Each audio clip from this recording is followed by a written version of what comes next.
7 to 8 p.m. August 15, 24. Mabel next part 1.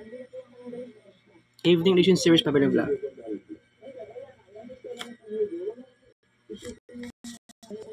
Wow. Unaon lang ako kuha na. Ulahin lang ako ng pork barbecue, guys.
Nine kutsara kanon.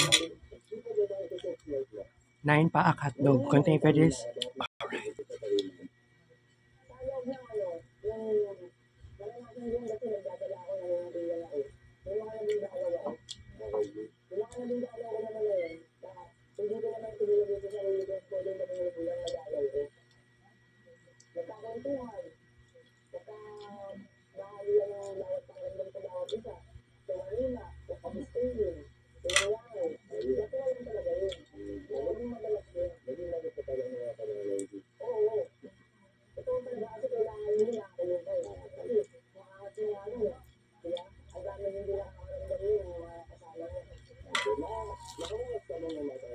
Six ka buhok pa hotdog.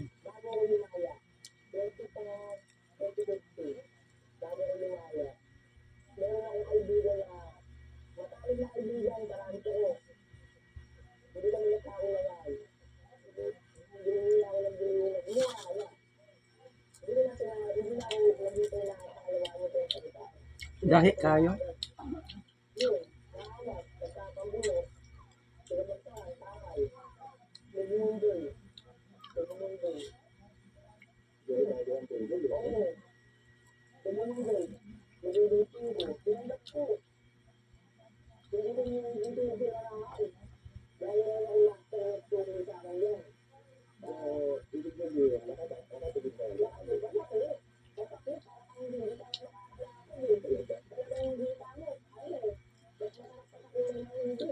Tulo ka pa. Pork barbecue.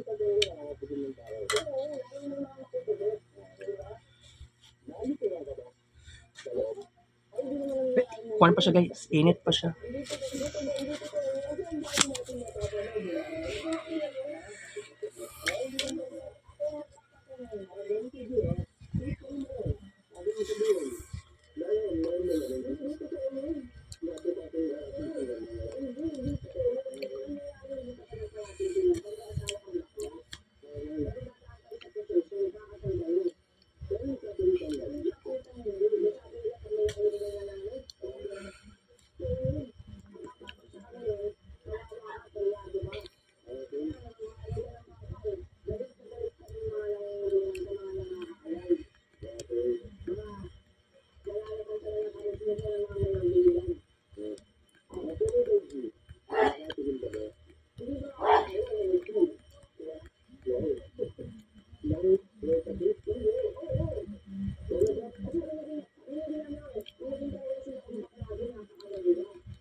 using that reach that he's got. Of course, two undefeated lefties.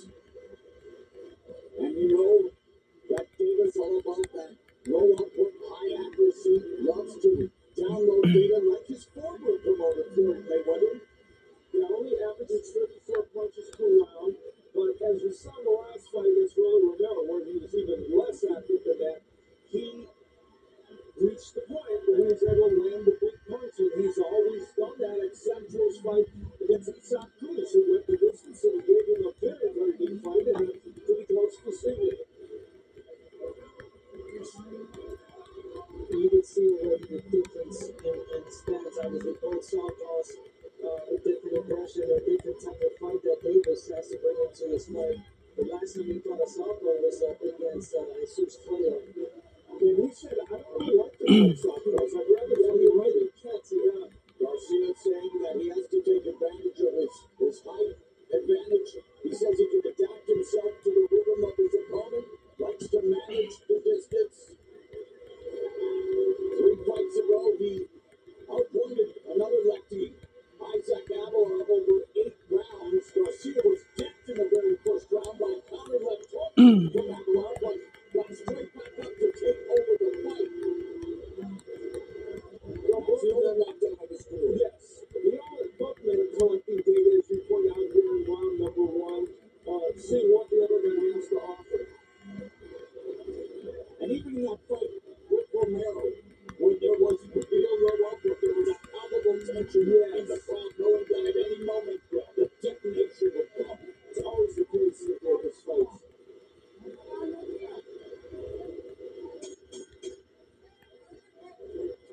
So, in keeping with tradition, Gervonta Davis 3-14, Garcia 1-50 in the opening round.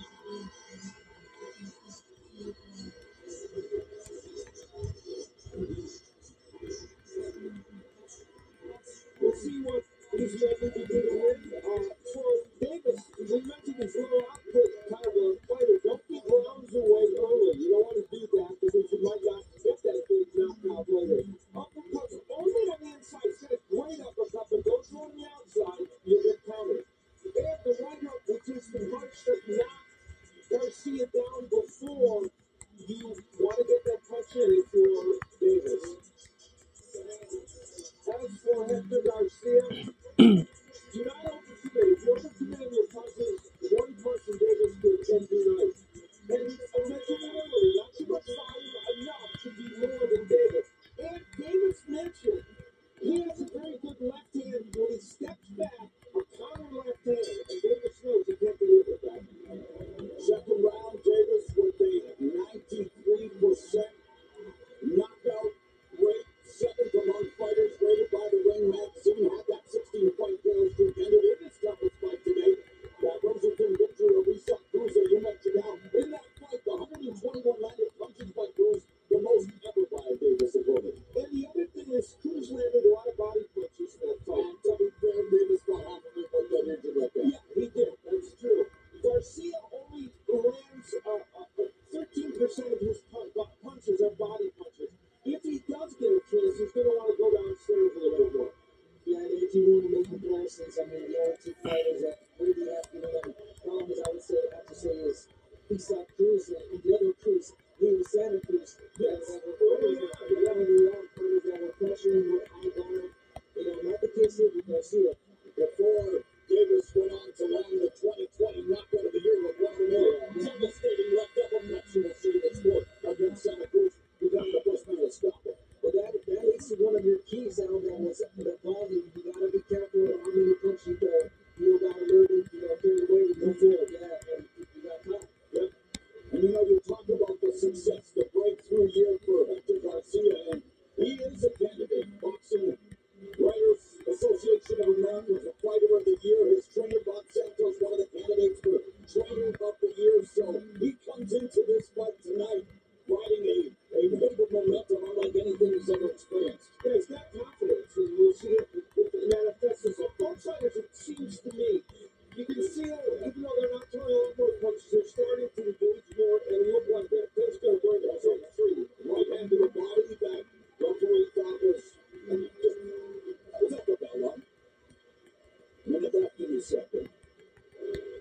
And see, that's what makes Davis really interesting and really, I mean, a must-watch type of fighter because they're strong and he might give you a look at, guys in this fight where he can always end it in any given round.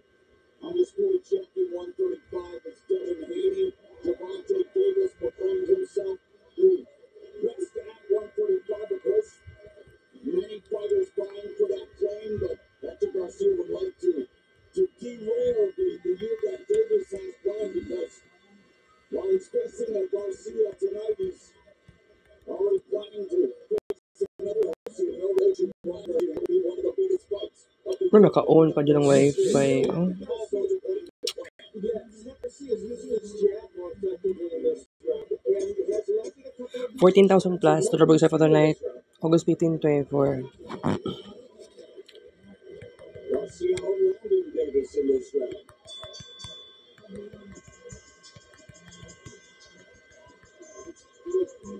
Davis's mother in attendance, already on her feet. And as a mother, of course, especially a location like prize fighting, at a stress level always high.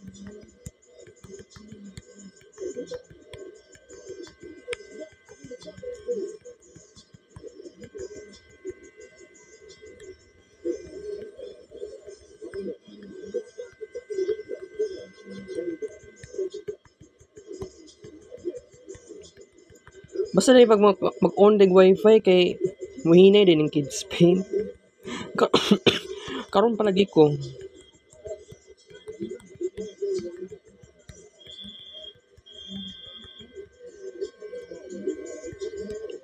Okay, balik na sa kids pain. Taod.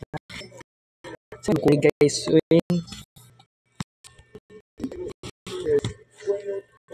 Kadagan sa lisuan niyo, hindi man ko anad mo. Saan ni siya?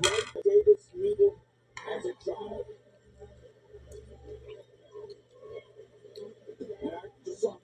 Hala, kayo kuan siguro ni sili. Basta kuan din siya barbecue. Ang pagod. And he showed it there when he was 6 years old.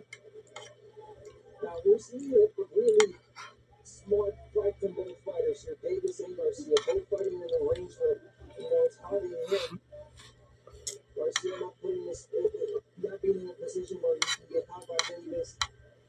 But at the same time, Davis not being highly aggressive.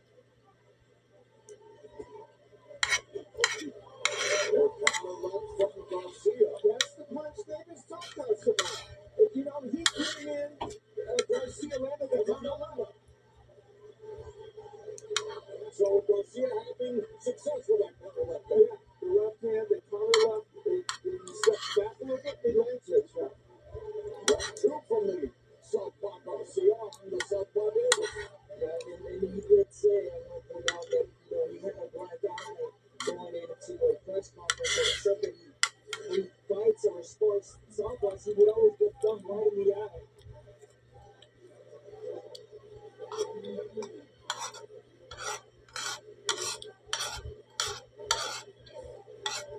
You get the feeling that no matter how good things go at any given moment for Hector Garcia, he's got the discipline to not do what Leo did and get caught. Now, I know he still get caught by a big power punch by Davis, but not for that reason. Off the third. There's that left hand from Garcia. This is what the right uppercut has. Davis moving forward. That was a really strong left and right there. Davis is safety there. I think we want to see more. We'll see more things. Ay, grabe. Davis, and that could help him land that big shot. Wala na ko pila ka kutsara to. Nakuan. Ambot ng pila ka kutsara to. Good head movement, avoiding the shots, feinting from Garcia.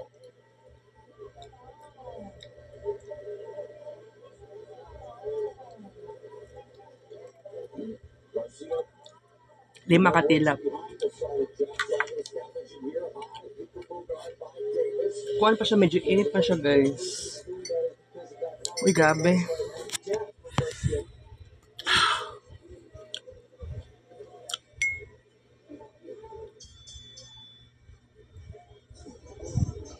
kuan diri init pa siya pero diri sa sulod dili na.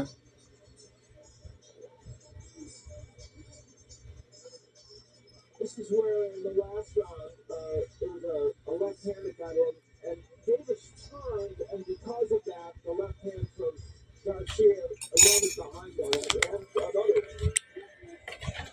Bulingon na dapat na guys. Ako na bala na unya guys. Right.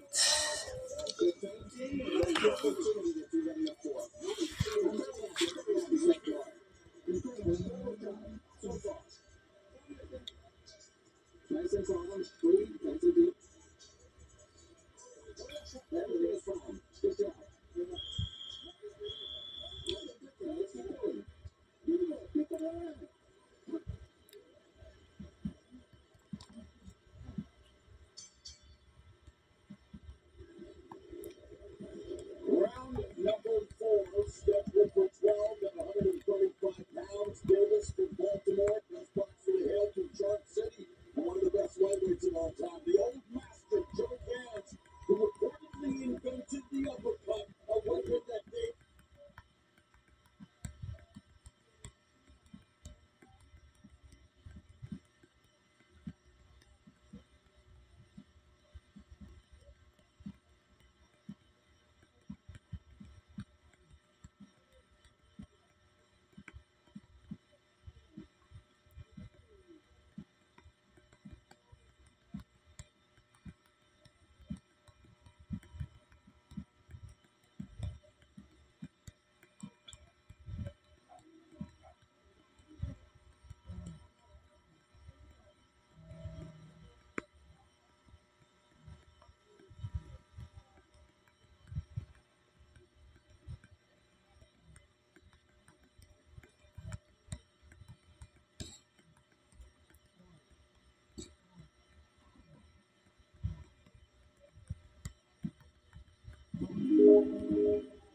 Nagsisimula ang kwento sa isang agent ng CIA na nagngangalang JJ na nasa isang eroplano upang protektahan ang isang sikat na mga awit na nagngangalang Ryan Tour. Pinaplano ni Ryan na magsagawa ng konserto sa Germany. Habang nasa biyahe ang isang flight attendant ay nag-aalok kay JJ na inumin. Ngunit si JJ na isang agent ng CIA ay naghihinala at sinuri ang inumin kung may lason. Tama ang hinala ni JJ dahil may lason na ang inumin. Dahil sa gusto ng kalaban na kidnapin si Ryan, mabilis na inatake ni JJ ang flight attendant na humantong sa malaking away sa eroplano. Sa gitna ng kanilang away, ang anak ni JJ na babae na isang teenager na nagngangalang Sophie ay nagpakita na may dalang ilang high-tech na gadgets. Pinasabog niya ang bahagi ng eroplano gamit ang isang granada. Dahil sa pagsabog si JJ at Ryan at ang flight attendant ay itinapon palabas ng eroplano. Doon pinapanood ni Sophie ang flight attendant na nahulog at nagawa niyang masali si JJ at Ryan sa tamang oras. Si Sophie nagtanong kay JJ kung pwede sila maglutunin kasama si Ryan. Ngunit tumanggi si JJ dahil sa mayroon silang wrestling practice na magkasama. Nainis si Sophie at Hindi ko dapat makalimutan yung gagi. pagkatapos Square. Ryan humingi ng tawad at pinanghinanghinan ni Sophie sa hapunan na itinagalit ni Sophie. Kaya binitawan na niya si Ryan na hinayaan din itong mahulog. Kasabay nito ay nagising si Sophie mula sa kanyang pagtulog dahil panaginip lang ang lahat ng nangyari. Dahil kailangan niyang pumasok sa paaralan, mabilis na naghanda si Sophie at nagtungo sa kusina kung saan siya pinaghahandaan ni JJ ng almusal. Kahit na si Sophie ay kanyang stepdaughter mahal na ito at itinuturing niyang tunay na anak. Inaalagaan din niya mabuti ang kanyang mga alagang kahit na isang isda at isang aso. Hindi nagtagal si JJ ay nakatanggap ng tawag mula sa kanyang asawa na nagtatrabaho sa Africa bilang isang nurse sa isang refugee camp.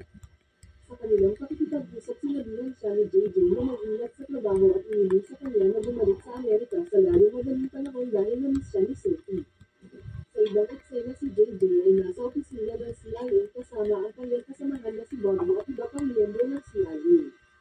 Pinipilihan nila ang isa pang agent na si Christina na palihim na pumasok sa isang lilim na opisina ng intelligence ng Russia.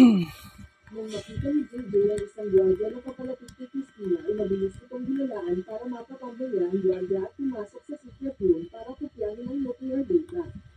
Nang hindi nagaksaya ng oras ay mabilis na isinuot ni Christina ang kanyang guantes at sinimulang kopya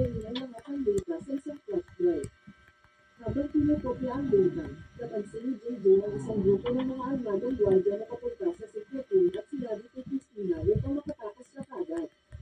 Ngunit tumanggi siya at naghintay hanggang matapos ang pagkopya ng data. Kaya labis na nag-alala si JJ at ang iba pang mga agent ng CIA sa control room.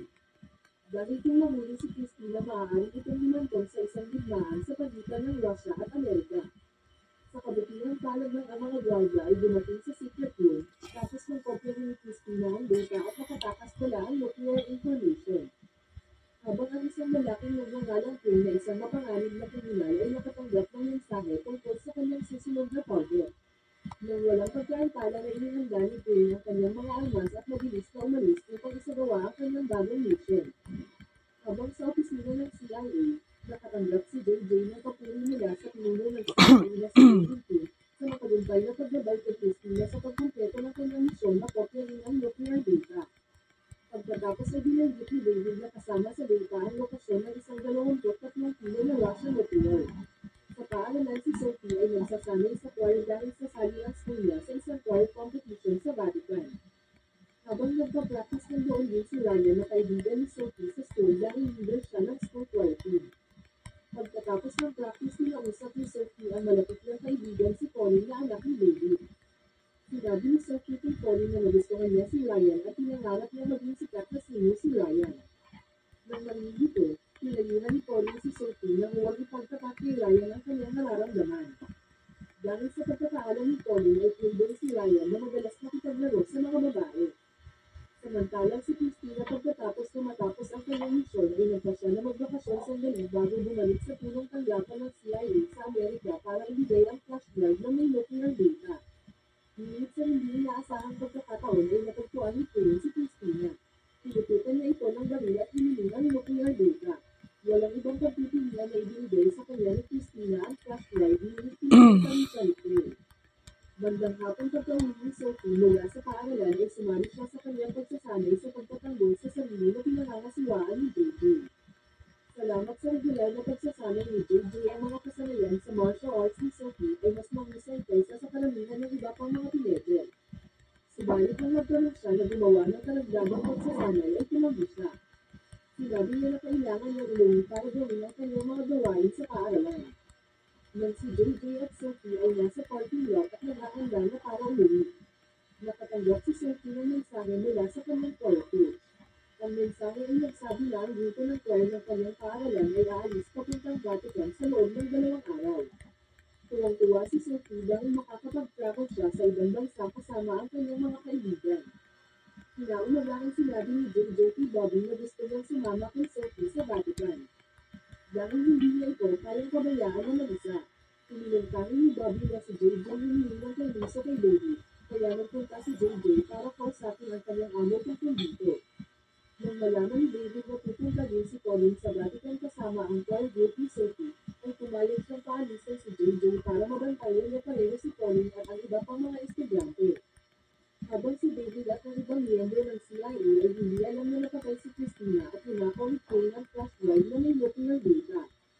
Sa araw ng pag-alis papuntang Vatican, pinunta si JJ sa paaralan ni Sophie para sumama sa choir group. Kahit na hindi niya gusto si JJ na sinusunod sa kanya. Wala siyang magawa dahil natuwa ang ibang mga magulang na si JJ at nagbabantay sa kanyang mga anak. Noong mga oras na iyon ay nagpasalamat din ang home ni teacher ni Sophie na si Nancy kay JJ sa pagtulong sa pag-aalaga sa mga estudyante papuntang Vatican.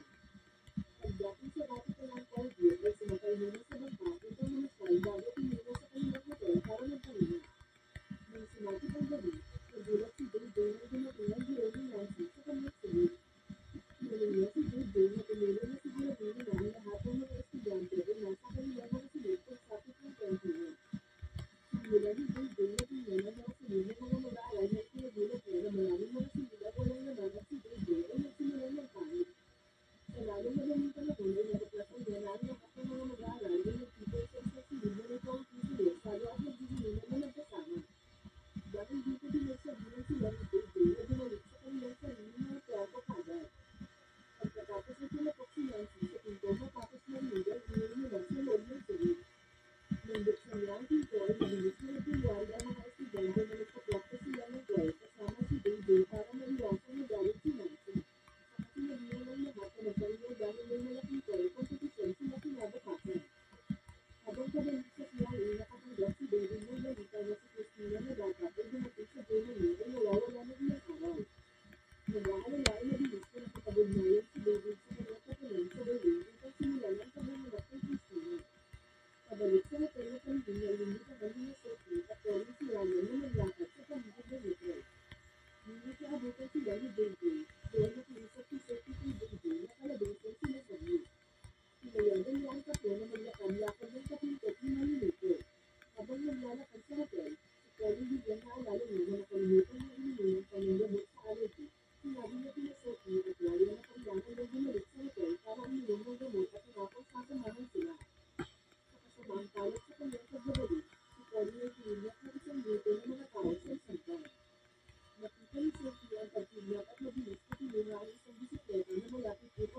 bomba dahil nakascore ang goal sa laban ng quarters.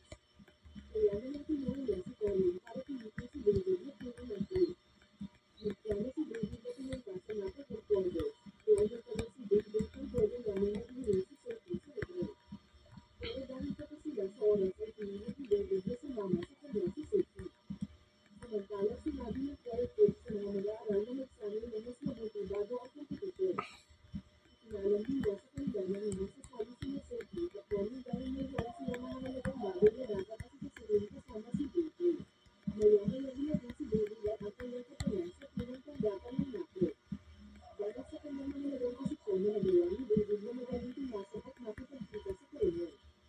Nang tanungin ni Colin kung bakit nandoon si David at ang kanyang team ay control at sinabi na nanggabakasyon sila at humaan ng kaya nagkasa silang dumaan. Okay guys, wait lang. Standby ka pa. Samantala nagsimula sila Bobby at Sophie na kailangan nilang gumamit ng banyo. Hindi talaga hinahanap nila ang nuclear activation na goal. Para makaabala sa koronel si David at JJ abala siya sa panunood ng isang laban sa boxing na nagaganap sa punot tanggapan. Pinakiusapan pa niya si JJ na lumabok sa laban upang patagilan ng oras. Habang hinahanap nila Bobby at Sophie ang goal. Si JJ ay nag-aatubili na sumang-ayon at sumali sa laban na hindi naglagay ng malaking laban sa kanyang kalaban. Buti na lang bumalik sila Bobby at Sophie na matagumpay na ninakaw ang nuclear activation goal. Nang makita ito si JJ ay nagpanggap na sumuko sa laban upang ito ay matapos. Makalipas ang isang oras, nakatanggap si David ng mensahe mula sa paghiling na ipagpalit ang mga nuclear activation code para kay Colin sa isang partikular na address. Nang hindi nagaksaya ng oras, dumiretso si David at ang kanyang pupunan sa lokasyon. Nang dumating sila hiniling ni David kay JJ na sumama sa kanya habang naghihintay sila Bobby at Sophie sa isang malapit na kape na sinusubaybayan ng sitwasyon mula sa malayo.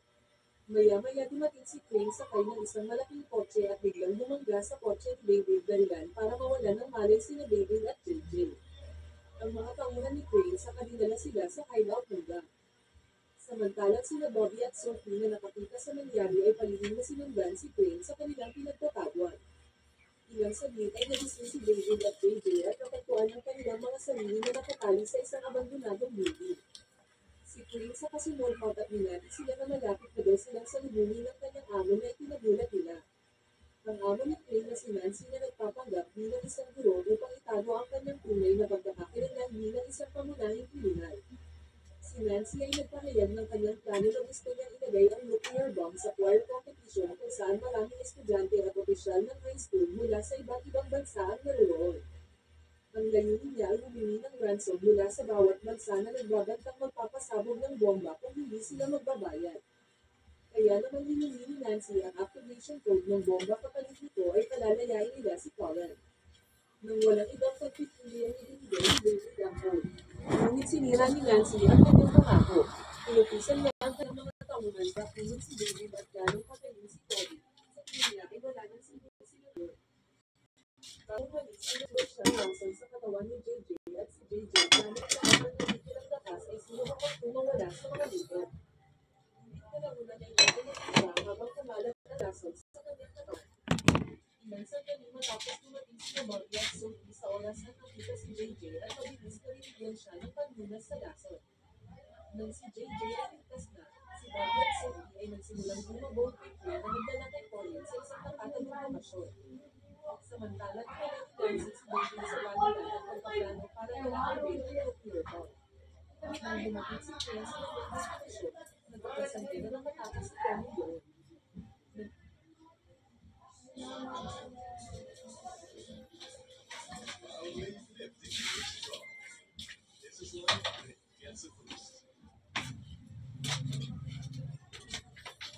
Nagsimulang panakit siya ni Crane sa isang malapit sa Gordon. Pagkatapos naglakad sa hardin ng ilang sandali ay sa wakas ay natagpuan niya si Colin. Nang babalinan na siya ni Crane, dumating si JJ at lumaban kay Crane. Mula sa malayo sinabutan ni Bobby na tulungan si JJ sa pamamagitan ng pagdaling kay Crane.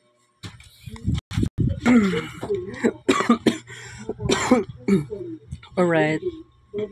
Continue, kids paint. Excuse me. Pagdating nila sa dulo ng kompetisyon, marami silang nakita mga kanilang opisyal mula sa iba't ibang bansa na dumating para manood ng choir competition. Habang si Nancy at ang Christine ay nasa basement ng Vatican na nag-set up ng batulogan. Sa lalong madaling panahon pagkatapos ng magpadala ng video ng pag-install ng bomba sa mga bansang bumili sa Iraq. Hinihingi siya ng ransom ng $50 million mula sa bawat bansa para pigilan ang pagputok ng bomba. Binigyan niya sila ng 30 minuto lamang para magbayad ng sabay-sabay. Naghanda sina JJ at Bobby na pumasok sa basement upang hanapin si David gamit ang mga ikat na gadget na dumaling-dagat. Bago pumasok si JJ, hiningi sina Sophie at Polly na maghintay sa labas. Sa basement si Clay na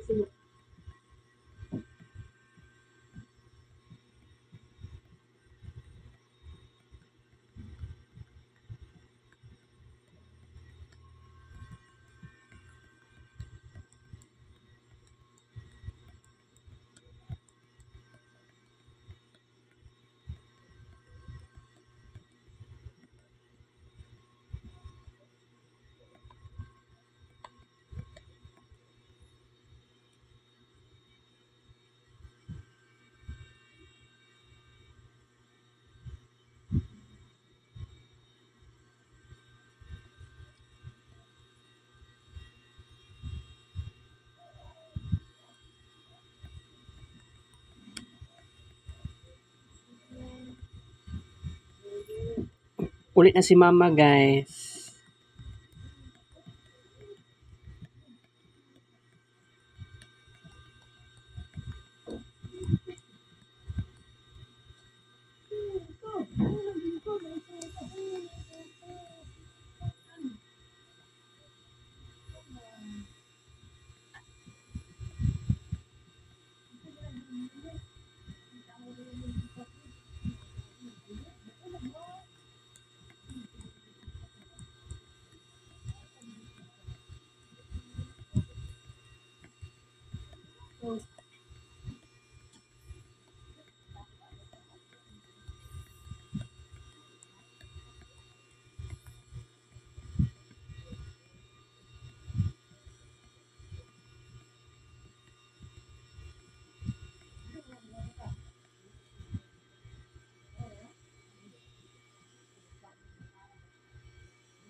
Ugma ma kay Lunes, ikadayawan Lunes.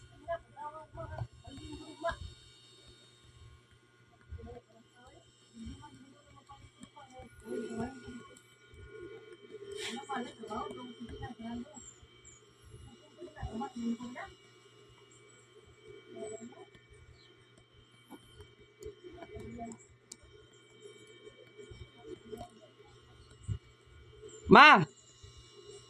Ma! Minaw ng mamahan ni.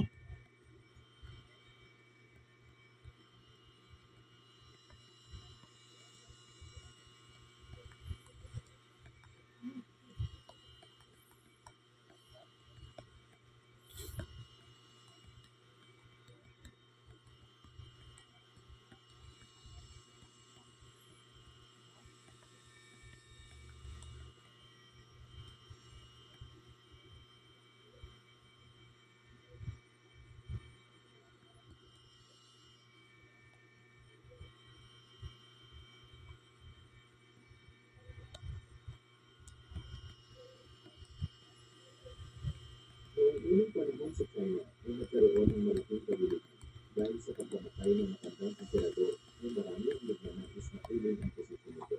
Isa rito ang prinsipong si Q na pinakamatanda sa lahat at may pinakamatinding hangaring maging emperador. Sa kagustuhan natupad ang kanyang pangarap ay isang malakas na hakbang ang kanyang ginawa. Pinatay ni Q ang prinsipe na dapat sana ay papalit bilang emperador kasama ng mga sumusuporta dito. Upang makasiguro ay inatahimik ang kapitolyo ng imperyo, ngunit isang nakakatakot na pahayag ang sinabi sa kanya ng prinsipe bago ito nalapitan ng hininga. Sapagkat yun ang kinaroroonan ng anak ng prinsipe na nakatalagang papalit sa kanya kung sakaling siya'y namatay. Nakaraan ng ilang buwan ay patuloy pa rin nanganamba si Q sa sinabi ng prinsipe. Ang katiwala ni Q na si Zhang ay nag-ulat tungkol sa mga nag-aklas at nalaman rin nito ang kinaroroonan ng batang kanilang hinahanap. Ayon sa kautosan ng batang ito ang nararapat na pabalik sa trono sa oras na pumunta ito sa tamang lugar. Ang marinig ito ay labis ang pagkamuti na naramdaman ni Q at inutusan si Zhang na patayin ang bata at lahat ng mga titigil sa kanyang hangaring maging emperador. Sa kabilang dako naman ay makikita ang isang lalaking nagmamalakyan. Dahil sa labis na kahirapang nararanasan sa imperyo ay tanging pagbebenta ng iling ang kanyang pamumuhay. Kasama niya si Emperor Zhao na tinuturing niyang kapamilya. Isang araw ay tumungo sila sa lungsod dahil nalalapit na ang paglamig at marami ang bibili ng kanilang produkto. Ngunit bago makapagbenta sa lungsod ay sinisingil sila ng isang daang kilo ng iling ng bantay bagay na itinagalit ni Emperor Zhao. Samantala sa palasyo ay hinirang ng emperador ang batang si Emperor. Dahil bata pa lang, Actually, makaya man din ako ni og isa ka oras na ini, guys. laban sa mga Supposedly dapat ang ato ang vlog karon 40 minutes lang. pagkagawa ng lihinan. Makaya man ako di ni mabutog isa ka oras. Pabuto to isa ka oras, guys, no. Kay panagsara kita ng kids paint. Isang ministro ang ginagawang pag-utos ni Q sa emperador pero itinakuli ito upang ipapatay. Dinala ng mga sundalo ang ministro sa City Hall ng nakakadena at pinatay ito upang magsilbing babala sa sinumang kukontra kay Q. Samantala, habang kumakain, at nagpapahinga si Qian ay nagkaroon siya ng pagkain tungkol sa isang panelyo na nagpapaalala sa kanya ng mabait niya nakaraan. Si Emperor Zhao naman ay isa parang fortune teller at sinubukan na gantihan ang kanyang kapalaran. Hindi maganda ang nakita ni Zhao na nangyayari sa kinahinap kaya naghanda ng kabilis ang dalawa. Sa oras na iyon ay nagmakaawa sa kanila ang isang babae na tumatakas sa mga royal guards na pinadala ni Q. Ang babae ito ay si Rina ng anak ng prinsipeng pinatay ni Q. Naawa sila sa babae kaya tinulungan nila itong matakasan ng mga royal guards. Nakatago sila subalit sa pag-iyak ng bata ay muling napunta ng kalaban ang kanilang kinaroroonan dahilan upang pauwalan sila ng tama. Hindi nagtagal ay pumasok ang mga royal guards at pinaligiran sila kaya't napilitan si Qian na labanan ang mga ito. Samantala, isang misteryosong tao ang paligid na nagmamasid sa magaganap na laban. Binalitan ni Zhang ang pagkatalo ng mga sundalo ni Q at nang hinara itong hindi lamang siklong mag-iiling si Qian kapos ay dati itong general na nabalitang pumalo ng bidong kalaban. Walang pakialam si Q sa pagkatao ni Qian dahil ang tanging nais niya ay patayin si Rin at anak nitong prinsipe. Samantala, sinubukang lumabas nila Qian sa lungsod, ngunit hinarang sila ng mga sundalo. Buti na lamang at nais lamang bumili ng mga ito ng ulit subalit hindi nila maaari pagbigyan dahil nakatago roon ang prinsipe. Sinabi nilang may nakabili na ng kanilang paninda bagay na pinaniwalaan naman ng mga sundalo. At sa muli ay isang misteryosong tao ang nagmamalman sa kanilang pinipili. Hindi nagtagal ay nakalabas sila ng lungsod at nagdesisyon kumain muna at magpahinga bago magpatuloy sa paglalakbay. Labisang pasasalamat nila sa pagligtas ng kanilang buhay, ngunit si Emperor Zhao ay nagtataka kung bakit mga royal guards ang tumutugis sa kanila. Walang kaalam-alam ang dalawa na ang kanilang tinutulungan ay ang tagapagmana ng imperyo. Sumunod na araw ay binigyan ni Qian ng pera si Rin upang magamit sa pagtakas sa mga royal guards. Bago pa makaalis si Qian ay lumabas ang misteryosong tao na si King Gu kasama ang kanyang mga sundalo. Si King Gu ay isang mandirigma na nagsilbi sa namatay na emperador at naniniwala itong ang anak ni Ling ang nararapat umito sa trono. Bago pala namatay ang prinsipe, ay inutusan ito si King Gu na ilabas ng lungsod ang kanyang makina. At dahil sa mga nakita ni King Gu ay naniniwala itong si Qian ang karapat dapat na tumulong sa makina dahil alam niya ang kasikot-sikot ng lugar na yun. Hindi tinanggap ni Qian ang nais ni King Gu dahil isa lamang siyang ordinaryong tao, ngunit pinilit siya ni Emperor Zhao kaya hindi na makapangisigilan. Nakahanap sila ng matutuluyan Tumungo sila Uncle Joe sa bahay ni Zhang upang magbenta ng ulit. Ngunit may ibang pinaplano si Zhang. Nais dalaan itong si Zhang na huwag nitong sasaktan ang bata. Kung hindi ito susunod ay magkakaroon ng magiging labanan. Matapos ito ay inutusan ni Zhang si Uncle Joe na ilayo si Ring at ang bata. Balak ni Zhang na harapin ang mga sundalo ni Zhao, kaya nagpaalam na sila sa isa't isa. Hindi na nagtagal ay pinaligiran ng mga sundalo ang kinaroroonan ni Zhang, kaya agad siyang gumawa ng puso upang hindi agad makita. Naroroon rin pala si Kingu at kasama si Zhang ay pinakunda nila ang mga kalaban. Habang nagaganap ang laban ay napansin ni Zhang ang napulot at nabasag na salamin ni Kingu. Sinubukang ayusin ito ni Zhang, ngunit itinagulat niya nang nakita ang pangalan roon ni Zhang. Agad na kinuha ni Kingu ang salamin ng dumating ang kanyang mga sundalo upang sabihin na hindi nila mahanap sina Uncle Zhao ang bata. Tinanong ni Kingu si Zhang kung nasaan ang bata, ngunit hindi sinabi na ba kung saan tumungo ang mga ito. Bago na tuluyang makaalis ay bigla na lamang na himatay si Zhang dahil sa lasong mula kay Kingu. Sinubukan namang makalayo ni Uncle Zhao at ngunit nakasalubong nila ang maraming sundalo. Nagmadali silang magtago habang papalapit na ang mga sundalo ni Zhang. Inutusan ni Uncle Zhao na hanapin muli ang kanyang kaibigan si Basilan sa sunod na lungsod upang matulungan sila nito. Matapos ito ay sinakripisyo ni Uncle Zhao ang kanyang sarili at hinarap ang kalaban. Sumunod sa araw ay nagising na si Zhang at agad niyang hinanap kung nasaan si Uncle Zhao. Natagpuan niya itong pinapahirapan ni Zhang kaya nakapagkasundo ito kay Tian na dalhin sa kanya at Tian. Hindi pumayag si Tian at doon ay isiniwalat ni Zhang ang tunay na pagkatao ni Tian. Dito ay malalaman si Tian ay dating komandero ng mga sundalo na nakaligtas sa isang matutong labanan.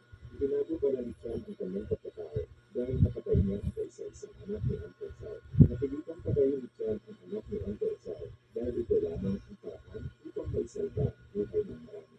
Subalit nangyari ito na walang malinaw na dahilan kaya hindi maipaliwanag ni Uncle Zhao ang kanyang nararamdamang galit kay Tian. Ginamit ni Zhang ang pagkakataon ito upang makapaghiganti at binigyan ng espada si Uncle Zhao upang patayin si Tian.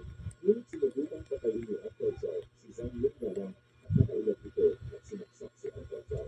Bago mamatay ay binibilan ni Uncle Zhao si Tian at tulungan ang mag-ina dahil ito lamang ang paraan upang maisalba sa kapahamakan ang imperyo. Nang bumalik na ang lakas ni Tian ay agad niyang nilabanan ang mga sundalo. Walang nagawa sa kanya ang mga kalaban subalit hindi siya makapag-focus dahil sa nangyari kay Uncle Zhao. Naging dahilan ito upang siya ay matalo at dinala sa royal prison. Nais panilakan ni Zhang si Tian. Hanggang sasabihin nito kung nasaan ang mag-ina. Ngunit sa Tian walang balak sabihin ni Tian kung nasaan ang dalawa sa kabila ng kanyang pagkira. Samantala makikita si Kingu na kasama si Ling at anak nito patungo sa sunod na sila. Dito ay nahanap nila ang kaibigan ni Uncle Zhao na si Basilan at hindi ito nagpapagiling tulungan sila. Nag-aalala naman si Ling sa kalagayan ni Tian at Uncle Zhao kaya't napilitan si Kingu na sabihin kung anong nangyari sa dalawa. Dahil sa nalaman ay nalungkot si Ling sa Alright, Kids Paint last session. sina Uncle Zhao. Samantala patuloy ang pagpapahirap ni Zhang kay Tian, subalit hindi niya ito magawang paaminin. Sumunod na araw ay sinabi ni Kingu kay Basilan ang tungkol sa paghihirap na dinaranas ni Tian. Napagkwento ni Basilan na ito na ang tamang panahon upang masakluan ang kabutihang loob ni Tian sa kanya sa nakaraang digmaan. Samantala isang lasing na sundalo ni Kingu ang sinubukang bansain si Ling dahil inakala nitong isa siyang sa protocol operate. Nang marinig ang ingay ay agad na pumasok si Kingu at Basilan at agad nilang tinulungan ang babae. Tinanong ni Ling si Kingu kung bakit inakala ng pahingan nitong isa siyang sa protocol operate. Dito ay malalaman ng intensyon ni Kingu na gagamitin niya ang mag-ina upang maging payo para kay Ling. Si Kingu ay galing pala sa lugar na pinagmulan ni Ling at namumuti kay Ling dahil sa kahirapang pinaranas nito sa kanila. Kaya ng konsensya ay sinabi ni Ling na kailangan tulungan ni Kingu si Tian at naniniwala itong may kakayahan si Tian na talungin si Ling. Sa kabilang dako ay patuloy pa rin ang pagpapahirap ni Zhang kay Tian. Tingnan nila ang mga kamay ni Tian, ngunit pinilis niya lamang lahat ng ito. Tinatawag nito si Zhang kaya't nagmadali itong umalis ng bilang Tian. Muli ay nakita ni Tian ang isang kamay na sumisimbolo ng kanyang pagkakawa kay Uncle Zhao. Dahil dito ay nagdesisyon siyang tibayan ang kanyang loob upang maipaghiganti ang kanyang. Kaya ng matinding determinasyon ay tinanggal niya ang mga pako at pinatawag Alright. Dumating rin si Basilan at Kingu kaya't madaling naubos ang mga bantay at nakatakas sila ng hindi na mga. Dahil sa mga natanggap na pwesto ay alam na siya kailangan ng makakapagod kaagad. Samantala ang tamang may ni Zhang na Yes. muli ay hindahan Okay, so babay na po tayo. Good night, sweet dreams. Kitty is for the all. Happy Friday, happy Thursday. Adios. See you tomorrow.